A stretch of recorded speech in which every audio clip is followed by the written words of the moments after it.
পাশের বাসায় যুবতী অন্ধ মেয়েটাকে দেখে কেমন জানি মনের ভিতরে একটু লোভ জেগে গেল। যেমন করেই হোক না কেন এক রাতের জন্য ওকে আমার চাই। এত সুন্দর মেয়ে আমি কখনোই দেখি নাই। মাত্র 3 দিন হয়েছে ওরা এখানে আসছে। কালকে মেয়েটাকে ছাদে দেখে আমি যেন পাগল হয়ে গেছি ওর জন্য। আপুর কাছে জিজ্ঞেস করতেই বলল মেয়েটা নাকি অন্ধ। এত সুন্দর একটা মেয়ে নাকি অন্ধ, চিন্তা করা যায়। তবে আমার জন্য বেশ ভালোই হয়েছে। মেয়েটার বয়স এত বেশি হবে না, এই তো মনে হয় 15 কি 16। তবে চিন্তার বিষয় ওকে কিভাবে কাছে পাওয়া যায়। আমার জন্য তো বেশ সুবিধাই হয়েছে। মেয়েটা অন্ধ, কিছুই দেখতে পারে না, আমাকে চিনতেও পারবে না। ভাবছি আজকে রাতে কাজটা সেরে ফেলবো, যা হবার তো হবেই। ইস, মেয়েটাকে দেখলেই যেন মাথায় আগুন জ্বলে যায়। আমারও গার্লফ্রেন্ড আছে, কিন্তু এই অবস্থা আমার কখনো হয় নাই ওকে দেখে। বুঝলাম না এই মেয়ের ভিতরে কি আছে। আজকে রাতে যা করার করব। আমি জানি ও তো আমাকে চিনতে পারবে না। কাজটা আমার জন্য আরো সহজ হয়ে গেল। দেখতে দেখতে রাত হয়ে গেল। ওদের বাসার কাছে একটা আম গাছ আছে, ওইটা দিয়ে আস্তে আস্তে উপরে উঠে গেলাম। কিন্তু চিনবো কি করে মেয়েটার রুম? ওই তো একটা রুমে মিটমিট করে আলো জ্বলছে। লাফ দিয়ে জানালার কাছে চলে গেলাম। জানালা খুলতেই দেখি হাত কেটে রক্ত পড়ছে। তাতে আমার কিছু আসে যায় না। হাতের দিকে না তাকিয়ে ভিতরে চলে গেলাম। মেয়েটা টেবিলের কাছে বসে কি জানি লেখার চেষ্টা করছে। মাথাটা ঘুরে গেল। এটা কি কোনো মেয়ে নাকি স্বর্গের পরী? আজকে আমি ওকে খুব কাছে থেকে পাবো, ভাবতেও যেন অনেকটাই ভালো লাগছে। মানুষ বলে কোনো মেয়ের সাথে জোর করে শারীরিক সম্পর্ক করলে সেটা নাকি ধর্ষণ হয়। তবে আমার কোনো আসে যায় না। মেয়েটাকে আমার পছন্দ হয়েছে। এখন যদি বলি ওকে এক রাতের জন্য আমার সাথে থাকতে, তখন সে কি রাজি হবে? কখনোই না।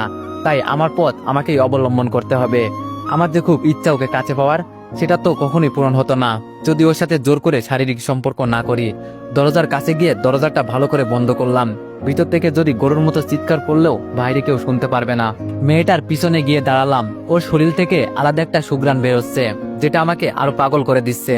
মেয়েটা পিছনে ফিরে বলল, কে কে এখানে? আরে এ তো দেখি সব টের পাই। আমি একটু দূরে সরে গেলাম, দেখি ও কি করে। তবে মেয়েটা বসা থেকে উঠে দরজার কাছে চলে যাচ্ছে। খুব ভালো করেই বুঝতে পারছি ও কি করতে চাইছে। তাড়াতাড়ি মেয়েটার কাছে গিয়ে ওকে কোলে তুলে বিছানার উপর ফেলে দিয়ে আমি ওর উপর শুয়ে পড়লাম। মেয়েটা এবার কান্না সুরে আমাকে বলল, ভাইয়া আমাকে ছেড়ে দেন, আপনার পায়ে পড়ি। আমি বললাম সে পড়িও, এখন আমি যেই কাজে আসছি সেটা করি, চুপচাপ শুয়ে থাক। মেয়েটা এবার চোখের পানি ছেড়ে দিয়ে ছটফট করতে করতে বলল, আপনি আমার ধর্মের ভাই লাগেন, আমাকে ছেড়ে দেন। আমি একটা অন্ধ মেয়ে, আমার এত বড় সর্বনাশ করবেন না। মেয়েটার মুখে হাত দিয়ে বললাম, তোর এত কথা শোনার সময় আমার নেই। ওড়না দিয়ে ওর মুখ বেঁধে দিলাম। মেয়েটার কাপড় টেনে টেনে খুলে ফেলেছি, কিন্তু অবাক করা বিষয় ওর চোখ দিয়ে শুধু পানি পড়ছে। বুঝলাম ওর দিকে তাকিয়ে থাকলে মায়া লেগে যাবে আমার। আমি আমার মতো কাজ করতে লাগলাম। সব শেষ করে উঠে টি শার্ট গায়ে দিতে দিতে ওর মুখের বাঁধন খুলে দিলাম। শোয়া থেকে উঠেই মেয়েটা পায়ে লাথি দিয়ে আমাকে দূরে ফেলে দিল। কুত্তার বাচ্চা, আমাকে অন্ধ পেয়ে দর্শন করলি না? এর ফল তুই পাবি। কেন করলি আমার সাথে এটা? দেশি কি কমে ছিল রে? আমি উঠে ওর চুল ধরে বললাম, চুপ কর। আর বিশেষ করে তোকে আমার প্রথম দেখাতেই খুব পছন্দ হয়ে গেছে, তাই আমার মন যা চাইছে আমি তাই করছি। আর আমি জানি তুই অন্ধ, আমার কিছুই হবে না। মেয়েটা আমার পুরো মুখটা হাত দিয়ে দেখতে লাগলো। আমি ওর হাত দূরে সরিয়ে বললাম, একটা পিল খেয়ে নিস। বিছানায় হালকা হালকা রক্তের দাগ আছে। জানালা দিয়ে বের হয়ে পিছনে তাকিয়ে দেখি মেয়েটা বিছানা থেকে উঠতে গিয়ে মেঝেতে পড়ে গেল। বুঝতে পারছি ওর উপর বেশি অত্যাচার করে ফেলেছি। তবে যাই হোক, আমার মনের আশা তো আজকে পূরণ হয়েছে। আস্তে আস্তে জানালা দিয়ে রুমে আমার প্রবেশ করলাম। এত এত খুশি লাগছে আজকে বলার বাইরে। যা চেয়েছি তাই পেয়েছি। বক্সেরে দুমদাম নাচতে শুরু করলাম। মনের খুশি দানও ধরে রাখতে পারছি না। আমি যখন এই মেয়েটাকে কাছে চাইবো তখনই পাবো। ইস, কি যে ভালো লাগছে। আমার দেখা প্রথম কোনো সুন্দরী মেয়ের সাথে আজকে শারীরিক সম্পর্ক করলাম। আহা, কি আনন্দ আকাশে বাতাসে। হঠাৎ শুনি কে জানি দরজায় টুকু দিয়ে ডাকছে। আমি গিয়ে দরজা খুলতে ঠাস ঠাস করে 2টা চড় পড়লো আমার গালে। তাকিয়ে দেখি আমার বড় বোন। আমি আপুর দিকে হাসি দিয়ে তাকিয়ে বললাম, আপু আজকে আমি অনেক অনেক খুশি।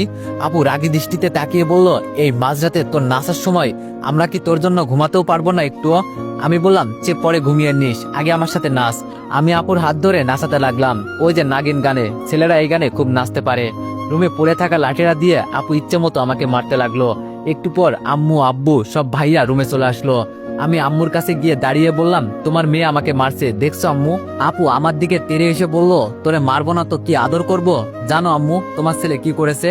এই মাঝরাতে বক্সে গান ছেড়ে নাচানাচি করছে, তাও আবার আমাকে বলে নাচতে।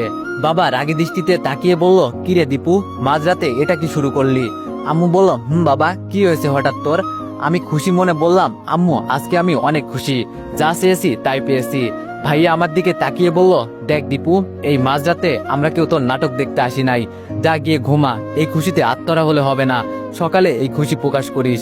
আমি আপুর দিকে তাকিয়ে বললাম, ডাইনি কথাকার, দেখে নিব তোরে। আপু বলল, তবে রে। আমি আম্মুর থেকে সরে গিয়ে বললাম, আয় দেখি সাহস থাকলে। বাবা ধমক দিয়ে বলল, এই তোরা যার যার রুমে যা, আর দীপু চুপচাপ ঘুমা গিয়ে। আমি মাথা নিচু করে বললাম, সবাই চলে গেলে শুধু আপু দাঁড়িয়ে আছে। আমি বললাম, আপু চল না একটু ড্যান্স করি। আপু চোখ লাল করে চলে গেল। যাক বাবা, কি এমন করে ফেলেছি আমি? দরজা লাগিয়ে বিছানায় শুয়ে আছি, তবে বারবার মেয়েটার মায়াবী দৃষ্টি আমার সামনে ভেসে উঠছে। আপনি আমার ধর্মের ভাই লাগেন, এই কথাটা সবসময় কানের কাছে বাজছে। আমি কি কোনো ভুল করেছি? আরে না না, আমি আবার কি ভুল করব? ও তো অন্ধ একটা মেয়ে, আমার আবার কি করবে? যখন মন চাইবে ওকে ব্যবহার করব। কিন্তু আমি তো এতটা খারাপ ছিলাম না। ওকে দেখার পর কেমন যেন ভিতরে হিংস্র পশুটা জেগে উঠেছে। সত্যি ওর মতো মেয়েই হয় না। আমারও তো গার্লফ্রেন্ড আছে, তবে ওকে দেখে এতটা কাছে টানে না। ওর সাথে কখনো এসব করি নাই, আজকে প্রথম এই মেয়ের সাথে। ওকে কালকে দেখার পর থেকে ভিতরে কেমন কেমন জানি চলছিল। মন চাইছে যেন মেয়েটার ভিতরে ঢুকে যায়। ইস, কি সুন্দর মেয়ে, মাথায় এখনো আগুন জ্বলছে। হঠাৎ বাইরে কিসের জানি শব্দ হলো। দরজা খুলতেই পাশের বাসার চিৎকার চেঁচামেচির আওয়াজ শুনতে পারলাম।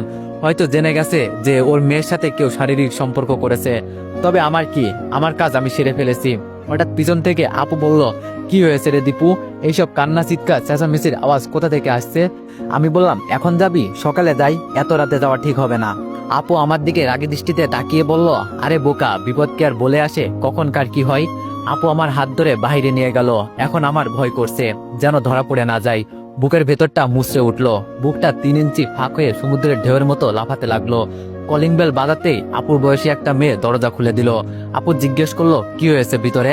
মেয়েটা কান্না করতে করতে বলল, আমাদের বাড়ির ছোট মেয়েকে কে জানি আজকে রাতে ধর্ষণ করেছে। আপু বলল, রিয়াকে নাকি? মেয়েটা আপুর দিকে তাকিয়ে বলল, আমি ভয়ে কোনো কথা বলছি না, শুধু আপুর সাথে দাঁড়িয়ে আছি, আর বুকের ভেতরটা কেঁপে উঠছে বারবার। আপু আমাকে নিয়ে উপরে নিয়ে যেতে লাগলো। উপরে গিয়ে দেখি মেয়েটার চোখ বন্ধ। এটা দেখে ভয় হতে লাগলো। ও তো আবার মরে টরে যায় নাই। মেয়েটার মা আপুকে জড়িয়ে ধরে বলল, আমার অন্ধ মেয়েটার সাথে এমনটা কিভাবে করতে পারলো? আপু বলল, রিয়ার তো আবার কিছু হয় নাই।